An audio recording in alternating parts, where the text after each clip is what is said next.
we're going to be talking about extraterrestrials. For this topic, I have a special guest, and her name is Nura. She has been in my channel before, and I love her presence, and I talk about these topics with her a lot. So I wanted her to share her knowledge about this topic with us today.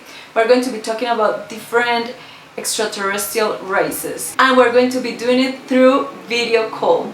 So let's get into it. Hey, how you doing?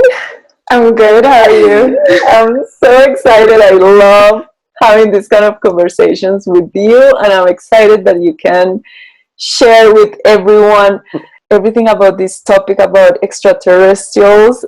Yeah, and all that information on why we connect with them or why we connect with specific races of extraterrestrials. Yeah, thank you so much for inviting me and opening this space for us to talk about this. I feel like it's something that is really important, and especially now to integrate all of this information and all of these different energies. What I like that we're talking about this right now is that there's a lot going on in the skies, and there's a lot of conspiracy theories.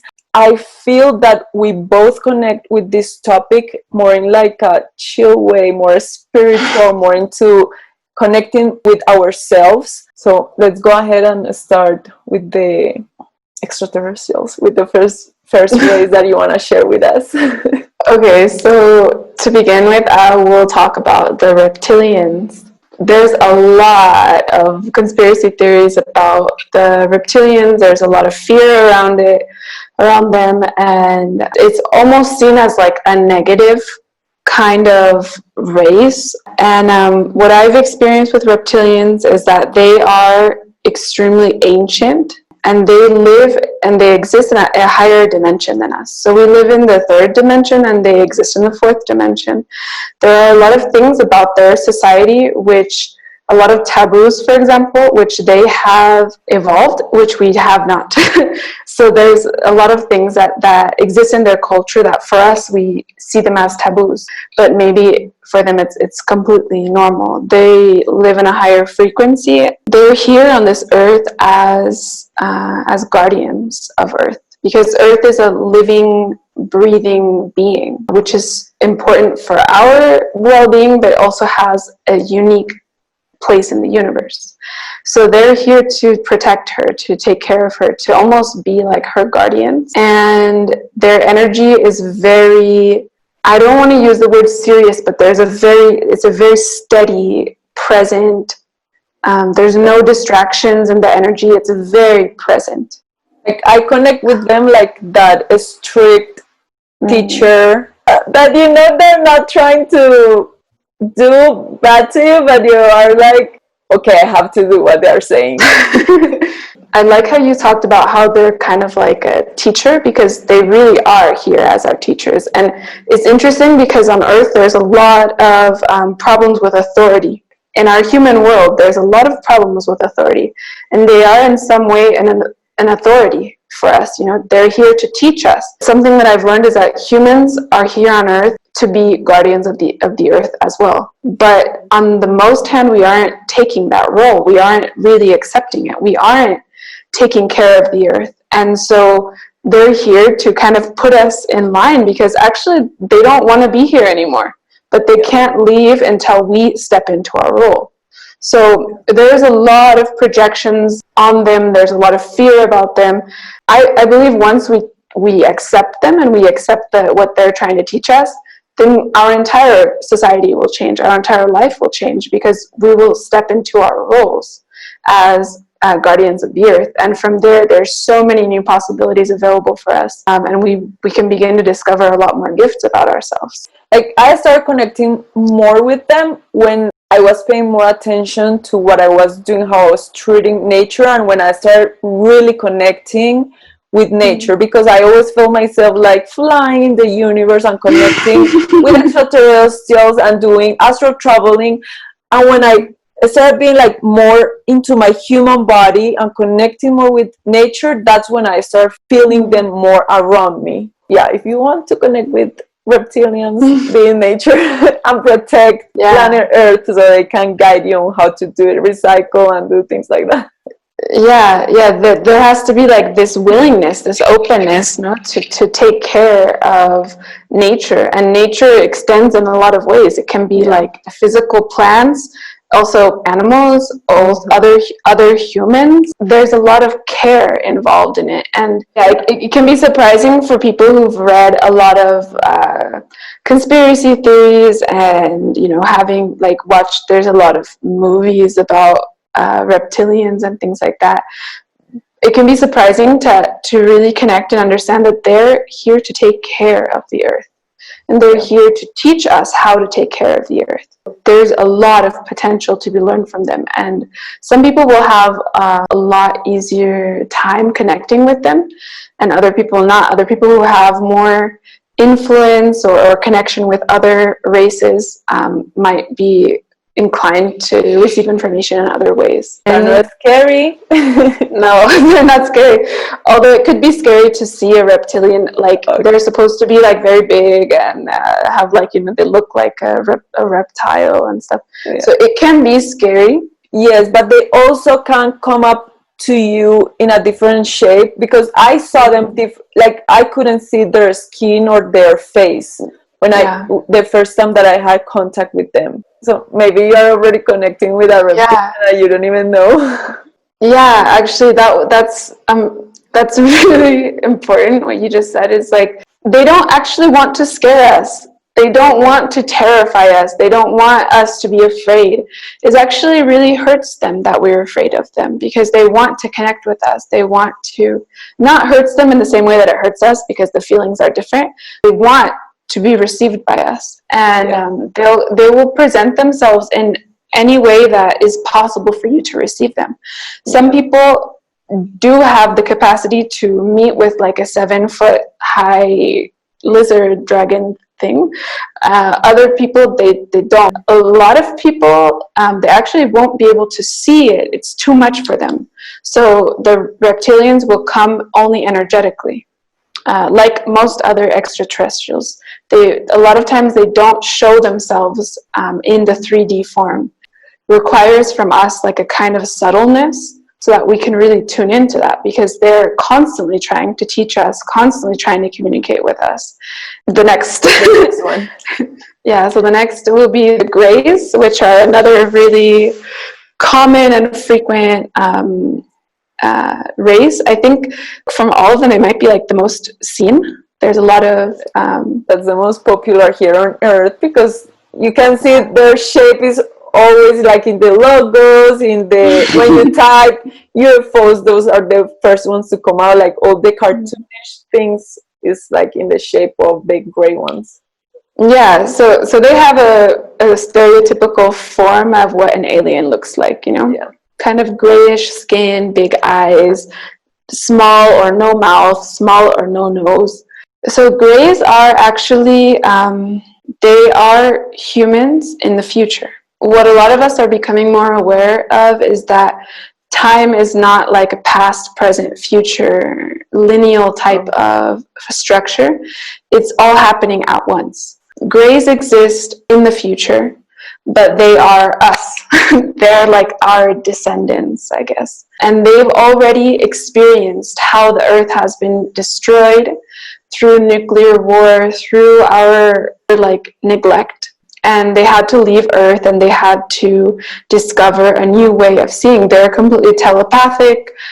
They actually don't speak. They don't have a use for it, because they're completely transparent emotionally and mentally, that they communicate through telepathy. Their senses are a lot more advanced than us. They embody all of the possible human senses, even further than just the 5 physical senses. They embody all of the senses. And there are a lot of different types of Greys even. Like there's not just one Grey, there's a lot of different types of Greys. And they're here when they contact us, which they do a lot physically. They come into the 3D, the third dimension, so that we can see them and we can have a contact with them. But the most frequent way is through dreams. So they come in through our dreams, and they begin to help us like kind of change our DNA so that we can, I don't want to say change our DNA, that can be kind of scary for people, but there is an intervention so that we can be more present on Earth, so that we can be more aware of this present world that we're living in, because there's so many distractions happening right now, which we won't really go into that, but they really want to help us change the fate of our race of humans, so that we don't have to go through this whole thing again and again and again and again, but just like change that pattern and begin to live our lives a different way. So they can come through with new technologies, they can come through with healing. Their healing techniques are a little bit different than what we maybe know, but they can help us heal, they can help us with technology, and they are super transparent. They love us like very unconditionally, and they can connect with us like really easily because they are us. Yeah. And they know our frequency. So yeah, and they're just like really also very innocent. They have no barriers, no defenses. They are just like transparent here. And for a lot of people, that's very scary, because we don't live like that. Most of the time, we don't live transparent and vulnerable. There's a lot of things around us to protect us. Maybe even we believe that we are going to be punished. So we project onto, especially these two races, we project onto them like they're going to hurt us, they're going to punish us. This is a complete projection of what we have been doing to ourselves and to each other and to the earth. Here on Earth is like, if you do something wrong, these are the consequences, and normally it's something that you wouldn't like to experience. But with extraterrestrials, it's like, no, you are learning, you are discovering yourself, you are learning how to connect more with your essence. And they also understand that here on Earth we work with all these emotions, and we have to pass through all that to be able to connect more with ourselves. So they just look at us like, okay, try again. Yeah, there's a lot of patience, compassion, and also they're just like very here. Like it's like a very, I don't know how to, it's very present. Very, yeah, very, very present. If you have contact with Greys, which are like very likely to contact with us, it's most likely you in the future who's coming back to give you a message and talk to you and communicate with you. I don't have contact with Grace. I had, but it's not like the main race that I connect with. Yeah, probably you have a lot more connection with other races. I think we even saw that when we were together in Colombia. We were like talking about them, and it was like really clear that you have connection with like just this completely other frequencies and other energies. Okay, so the next race, which is very present on Earth right now, are the mantises. Mantis. There's also some bad things that people say about them, like that they are, I won't really go into that, but when we connect to like the essence of the mantises and their energy, there's a lot more, they're like masters of vibration, of color, of sound, creation.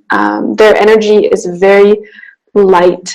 It's a very high frequency. They can live up into like the ninth dimension. So on Earth, they manifest through the insect, through the mantis insects, and through the mantis we can connect with their energy, a part of their energy. But yeah, they're artists, they're creators of universal light, and they use their mastery through vibration to heal and to create. So I feel like their presence is really it's really here right now, especially I would kind of going in the timeline that we use on Earth, I would say since like the 90s, a lot of people who have been born are born with this energy. And I can really sense that with the way that technology is moving, the way that the art is transforming, there's like an expansion in what we were able to do. and what we are able to express on this earth. Yeah, with the people who have like this mantis energy in them, it's pretty easy to sense it once you realize it, because it's like, it's very, very light, it's very fine in some way, and they are naturally very good in maybe music, art. Their energy is soothing, healing, and they're like also playful. You can observe a mantis if you like. You can observe the insect, and with an open mind, because there's a lot of projections also on top of the insects, on top of how they are and if they're good or bad, and just going in with this openness, and this kind of like empty mind, you can connect with the essence of the mantises. So the mantises are going to be a lot more present in the next years, because they are helping us rewrite the story. They are helping us rewrite what we are doing, and they are using vibration, color, sound, to help us do that. Nice. I don't connect with the mantis that, no, it's not like, no. But now that I listen to what you're saying, I'm like, maybe I have, but I'm not very conscious about it. So I'm going to start connecting, like calling them, like, I'm here, you can talk to me. Yeah, and the energy is really will come like energetically to visit us, and to be with us. It's a very inspiring energy. I never saw a mantis extraterrestrial, but I feel their energy a lot, and I can recognize it in people. I'm not sure if I have so much of it within me, but I would love to. But okay, let's continue with the next one. yeah, the next race, alien extraterrestrial race I wanted to speak about are the blue avians. So blue avians live, they come from a very, very far away place in the universe, in the multiverse. Specifically, they talk about them like looking like birds. That's why they're called blue avians. They look like big blue birds. Yeah, they're here to teach us, like a lot of other races, but this one is like very specific with technology and healing. And they are pretty present also on Earth, but they don't show themselves because they live in a completely different dimension, and we can sense them, and also through dreams, or if you have any visions or very deep meditations or other states of consciousness, you can connect with them, but they don't really show up in the 3D space. Because, for example, I connect with races that don't come all the way here, so I have to go, so we can meet in like a middle place, in like a dimension where they can come down and I have to go up. Yeah, but with this, I don't remember having contact with the blue avians. Yeah, the blue avians, their energy, but I don't. Yeah, so blue avians' energy is expansive. It's very expansive. It's a different kind of lightness. It's also light. It's not like the reptilian. The reptilians are heavier. Yeah, so they're in the fourth dimension. It's not so far from us. It's a heavier energy. It's a denser energy. But so there are some grays that live in the third dimension. They come into the third dimension so that we can see them. But they also can live into the ninth dimension, just pure energy. And the mantis is also up to the ninth dimension. And I can't remember which dimension the blue avians live in, but they don't really show themselves here.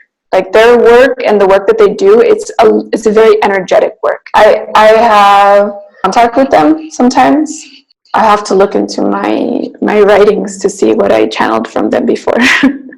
Maybe you can share that with us in a different video. Leave your comments below if you want Nura to share her experiences with different races. Because I don't remember connecting with them. Like I know about them, but I have like some that is like, yes, we work together. Yeah, so I would like to talk about the Pleiadians because you've had contact with them. And so it would be really nice to hear what you've perceived from them and how you see them and their energy. Like I started connecting with them without even knowing their name. I think the two of us connect with different races without the names. we communicate Yeah. more energetically, and then we're like, I wonder what's the name of these people. I wonder if other people has connected with them. So with the Pleiadians, it was growing up. I grew up in a Catholic family, so they connect with angels. And when they named the angels, I was like, that's not their name. What are they talking about?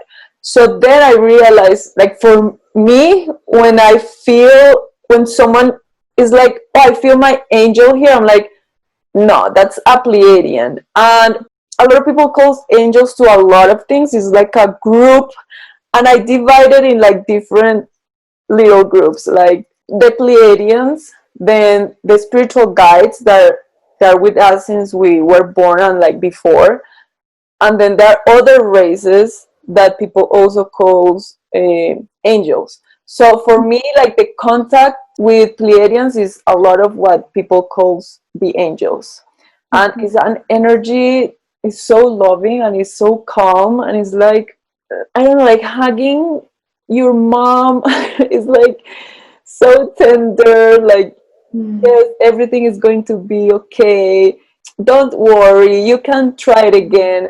And so innocent, is so nice. I love that energy, like pure kindness. Yeah, the Pleiadians they're like our teachers on how we can come into contact in community, and they embody different kind of like all of the things that you just said.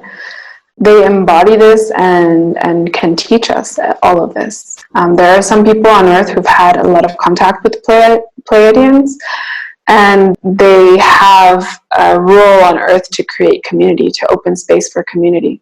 So it's a very ancient, it's like, it almost feels like a grandfather kind of, just this very wise and also innocent, peaceful energy.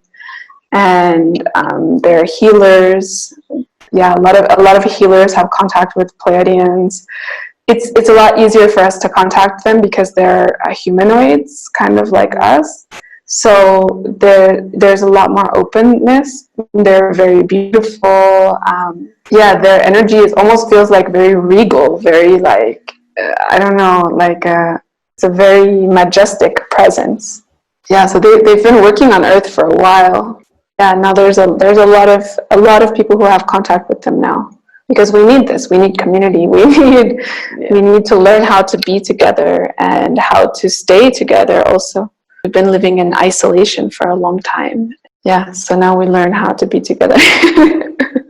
It's a huge transition. For some, it's like, I need my space. What do you mean community? And it's learning like community is not just you being like everyone being like one, even though like we are one, but you also have your own essence. Yes. And I believe that this is something, as humans, we're like rewriting the story that we've had about community, because in the past, community was like, you abandon the self and you have to do what the tribe says, and if you don't, they're going to kick you out. And not everything is allowed, it's conditional, and etc. And this is like coming into this place of community, which some tribes on Earth, some indigenous tribes, live this way still, like the Aborigines of Australia. They live in this unconditional community where they see each other, they see the unique gifts that are available, and they support each other in this pursuit. They're healing us, and their energy is very easy to come in contact with. I feel like there's a lot easier contact with them. Let's do the next one. So this is going to be the Nyrians. So Nyrians, they say that they look like felines. The contact I've had with them, they don't look like this. But their energy seems to be very playful. I can feel it a lot of times in like dance or in movement. It's a very like gentle and simple kind of energy, very clear, and feels very grounded, and at the same time like very, very present and connected, but in a almost like, yeah, if I was going to describe how I feel them, how I can feel it right now, and it's like a lightness and and it's like a actual light. It's like a yellow golden. There's like a lightness about their energy. I'm still discovering what they're here to teach us. There's a lot of information, I'm sure, about them because a lot of people are having more contact with them. But the contact that I have had with them, yeah, there's like this complete presence and gentleness in the actions and the steps that we take, and also like being able to let go of the heaviness that we carry as a human race, and really be able to come together and to come into the present moment. There's a lot of other races. There's like tons of other races. There's like the Arcturians, the tall whites, the Syrians. It's going to be dependent on like what energy you have, what energy is present, not because you were there before, maybe you were, or maybe you're going to be there in the future, but there's just like a resonance between each individual human and each race. So the lessons that we'll receive are going to be unique for each one of us, because we are unique expressions of human, of life. I think it's beautiful to explore the world of extraterrestrials and to get to know them. Also to kind of like let go of the fear that we have about them, and the fear of the unknown and all these things. And simultaneously to honor that in this life we're humans. So there's a lot of amazing and wonderful things that we experience that other races do not. and they're learning from us too. Mm-hmm. Yeah. Like watching us and like, oh, that up and down, that emotional thing, how is it? And our way of feeling is very different, you know, the way that we feel, the expansive, there's something about us that's also very unique. Like right now there are some, like a race here in my house, just watching that, like learning about the emotions. But I can share with you that experience in a different video because it's really interesting. And like my brother didn't know about it, and he was like, I'm feeling things in the apartment. I'm like, oh yeah, let me tell you about it. I can share. Yeah, what's going on. And I think that's amazing that you guys, you and your brother, are open enough to allow yourself to be seen. Yeah, because it's like to really allow us to be seen as humans and as we are in this moment, you know, is something very valuable and very sacred. That's a lot of that. At the beginning, I always knew people was watching me, like presence, and I felt it like it was normal. But when I was a teenager, something came into me like, oh, I'm being watched every second. So they're watching me when I'm doing this, when I'm doing that. Okay. So there was like a certain point in my life that I was like, maybe I shouldn't do that. They're watching me. And then I was like, it's okay. Like there's no judgment. Like I'm just here to be me and flow with my feelings, with my emotions, to experience this human life.